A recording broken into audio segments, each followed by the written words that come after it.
বন্ধুরা দেখুন, ফাইনালি আমার এটা বাদাই করা কমপ্লিট। এখন বিষয়টা হচ্ছে কি দেখেন, আমি যে ফর্মুলাটা বললাম যেভাবে যা করতে, এভাবে যদি আপনারা করেন আশা করি ভালো ফলাফল পাবেন। আর যারা পারেন ভাই তারা আমার সাজেশন না নিলে আলহামদুলিল্লাহ খুশি। তো আরেকটা জিনিস কি, আপনারা এরকম স্পিকার বাঁধার পরে কি করবেন, স্পিকার টার্মিনালে লাইন দিবেন, লাইন মানে অডিও লাইন দিবেন, দিয়ে এইভাবে একটু চেপে ধরবেন নিচের দিকে।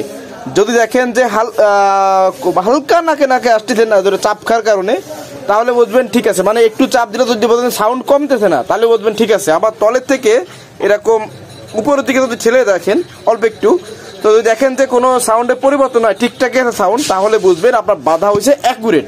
কিছু কিছু স্পিকার দেবো একটু নিচে চাপ দিলেও নাকে নাকে বাধা শুরু হয়ে যায়, আপনার সাউন্ড হারায় যায়। আবার উপরের দিকে খেলা দিলে নাকে নাকে বাধা শুরু হয়ে যায়, সাউন্ড হারায় যায়।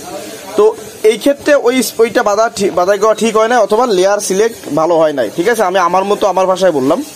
তো এই হচ্ছে স্পিকার বাধাই কমপ্লিট। আশা করি আপনারা এই যে নিয়মটা বললাম এই নিয়মে যদি বাধাই করেন আপনাদের স্পিকারগুলো অনেক সুন্দর বাজবে এবং অ্যাকুরেট মেজারমেন্ট ইনশাল্লাহ পাবেন। বিসমিল্লাহির রহমানির রহিম।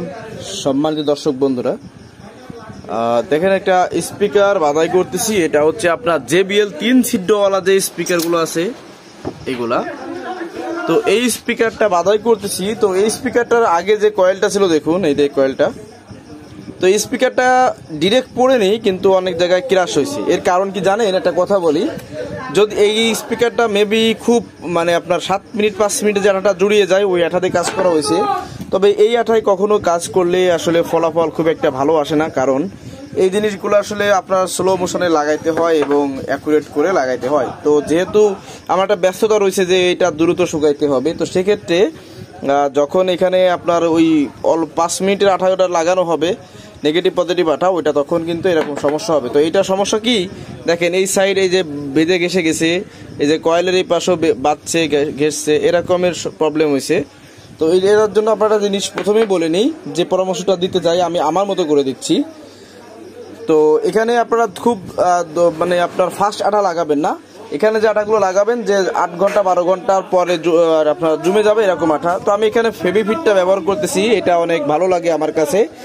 তো বন্ধুরা দেখুন, এখানে ডেন্ডি দিয়ে আমি এই ডেন্ডিটা ব্যবহার করতেছি। এখন এই ডেন্ডিটা দিয়ে হচ্ছে এটা সাইডে এটা লাগানো হয়েছে। আর বন্ধুরা পাশে হচ্ছে আপনার দোকান, তো বোঝেন তো রানিং টাইমে এক এক দোকানে এক রকম আওয়াজ হয়। যাই হোক, তো দেখেন এখানে যে কয়েল মেজারমেন্টটা করেছি, এখানে যে সেপারেটরটা দিয়েছি আমি, এটা ট্রান্সপারেন্ট, মানে এই সাইড ও সাইড দেখা যায়।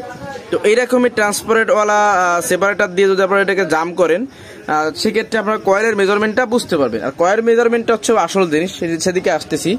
তো দেখুন এই যে স্পাইটারটা লাগানো হয়েছে বন্ধুরা, এই যে স্প্রে লাগানো হয়েছে দেখুন কত সুন্দর করে ক্লিন করে লাগানো, ভিতরে আঠা দেওয়া এবং উপরেও কিন্তু আঠা দেওয়া, এবং ওই ভিতরটা আগে দিতে হবে। যদিও আপনাদেরকে লং ভাবে দেখানো হয়নি, কারণ কি আসলে সময়ের একটা ব্যাপার আছে, এইটা হচ্ছে মেইন জিনিস। ঈদের আগে প্রচুর কাজের চাপ। আর এই দেখুন একটু আঠা বাড়তি ছিল, তো এটা হচ্ছে ম্যাগনেটের সাইডে এভাবে লেপে দিয়েছি যাতে নষ্ট না হয়। আর আপনারা একটা জিনিস লক্ষ্য করবেন কিভাবে মেজারমেন্ট করবেন।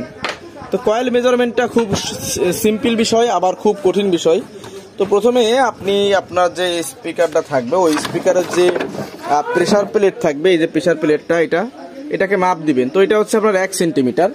তো ধরুন আমি এই কয়েলটাই মেজারমেন্ট করতেছি। তো এই কয়েলটা টোটাল আছে 2 সেন্টিমিটার। দেখুন এটা আছে 2 সেন্টিমিটার। তাহলে কি করবেন, মিডিল থেকে বেস প্লেটের জন্য 1 সেন্টিমিটার রেখে দিবেন, এবং বাকি উপরে নিচে, সরি দেখানো হয়নি ঠিক মতো, ক্যামেরাটা একাতে ধরতেছি। তো দেখুন এখানে এই কয়েলটা আছে কত, 2 সেন্টিমিটার। তো আমাদের প্রেসার প্লেট কত সেন্টিমিটার, 1 সেন্টিমিটার। তো মিডিল থেকে আমি যে 1 সেন্টিমিটার যদি রেখে দিই এভাবে, তাহলে 1/2 সেন্টিমিটার হচ্ছে আপনার বেস প্লেটের উপরে যাবে, 1/2 সেন্টিমিটার নিচে যাবে। সেক্ষেত্রে এটা ফ্ল্যাট লেভেলে থাকবে, আশা করি দুর্দান্ত পারফরমেন্স হবে। তবে আপনারা এই ম্যাগনেটের থিকনেস অনুযায়ী হচ্ছে আপনার লেয়ার কম বেশি এটা ব্যবহার করার চেষ্টা করবেন। তো এখানে যেটা দেখতে পাচ্ছেন এটা হচ্ছে আপনার 2 সেন্টিমিটার। তো এখানে যে কয়েলটা আমি এখন ব্যবহার করেছি এটা হচ্ছে আপনার 1.5 সেন্টিমিটার। সেক্ষেত্রে এটা অল্প সাউন্ডে অনেক ভালো প্রেসার পাওয়া যাবে, অল্প ওয়াটের অ্যাম্পলিফায়ার দিয়েও এটা ভালো প্রেসার পাওয়া যাবে, কারণ লেয়ার কম। এটা একটা বিষয় আছে, এটা ব্যাখ্যা অনেক মানে সময় নিয়ে করতে হবে, এটা এভাবে হবে না। তো দেখতে পাচ্ছেন এখন দেখেন জামটা করে দিচ্ছি কেমন দেখাচ্ছে। তো এরপরে এটা যখন শুকিয়ে আসবে এখান থেকে আবার লিড অয়েল উঠাইতে হবে, ক্যাপ উঠাইতে হবে। তারপরে তো আমার মেইন জিনিসটা হচ্ছে যেভাবে আমি সহজে একটু ভাঙা ভাবে আপনাদেরকে বললাম যে কয়েল মেজারমেন্টটা, ওইভাবে কয়েল মেজারমেন্টটা যদি করতে পারেন আশা করি আপনারা বেস্ট কোয়ালিটি সার্ভিসিং পাবেন। অনেকে কি বলেন, আমরা বলি যে কেসে উপরে একটু বেশি ভাষায় দিলে লাউড বেশি হয়, নিচে একটু বেশি ডাবায় দিলে লাউড মানে বেস বেশি হয়। আমি ভাই এগুলোর পক্ষপাতী না। নিচে যদি অনেক বেশি ডাবায় দিই তো যখন পাঞ্চ করবে তখন তো উপরের কয়েল আপনার ম্যাগনেটিক হবে না। আমরা যদি উপরে অনেক বেশি জায়গায় দিই নিচের দিকে তখন পাঞ্চ করবে তখন আপনার সাউন্ড বেশি হবে, উপরের দিকে তো বেশি ঠেলবে না। এটা বিষয় আছে অনেক কিছু। সেক্ষেত্রে আমার সাজেশন আপনারা একদম ফ্ল্যাট লেভেলে করবেন, উপরে এবং নিচে সমান সমান দিবেন, দিয়ে মাঝখানে বেস প্লেটটা দিয়ে যা থাকবে দুই সাইডে ভাগ করে দিবেন। আশা করি ভালো হবে। এটা আমার ব্যক্তিগত পরামর্শ এবং এটা আমি ব্যক্তিগতভাবে রিসার্চ করে বের করেছি বা মাথা খাটায় বের করেছি, কারো কাছ থেকে শেখা না। তো এটা শেয়ার করলাম, ভুল ত্রুটি ক্ষমাযোগ্য। সবাই ভালো থাকবেন, আল্লাহ হাফেজ।